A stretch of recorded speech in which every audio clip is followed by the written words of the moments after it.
Eid special একটা recipe share করব। বুটের ডালের হালুয়া দেখতে যেমন সুন্দর তেমনি বহুগুণে টেবিলে সৌন্দর্য বাড়িয়ে তুলবে, ছোটো বড়ো সবাই পছন্দ করবে। চলুন রেসিপি শেয়ার করি। এখানে বুটের ডালগুলোকে ধুয়ে ভিজিয়ে রেখেছি কয়েক ঘন্টা, তারপরে সিদ্ধ করে নিয়েছি দুধ দিয়ে, সম্পূর্ণ পানি শুকিয়ে তারপর শিলপাটে বেটে নিয়েছি। এরকম শুকনো অবস্থায় বেটে নিয়ে তারপর চুলাতে একটা কড়াই বসিয়ে বেশ কিছুটা ঘি দিয়ে দিব।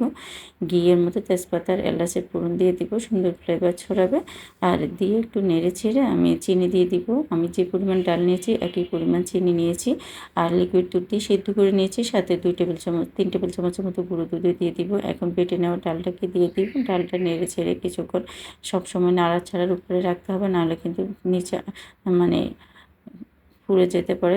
গুঁড়ো দুধগুলোকে দিয়ে নেড়ে চেড়ে যখন চিনিটা গলে আসবে তখন অনেকটা নরম হয়ে যাবে। তরল হয়ে আসার পরে নাড়ার উপরে রাখতে হবে। নেড়ে চেড়ে সামান্য একটু ফুড কালার দিয়ে দিয়েছি দেখা সৌন্দর্যের জন্য, আপনারা চাইলে নাও দিতে পারেন।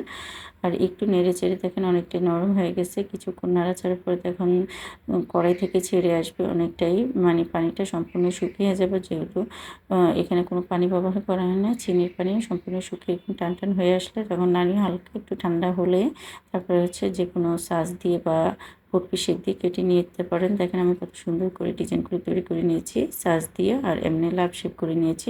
দেখতেও সুন্দর লাগছে। আপনি ঈদের দিনে টেবিলের সৌন্দর্য বাড়িয়ে তুলবে। ধন্যবাদ।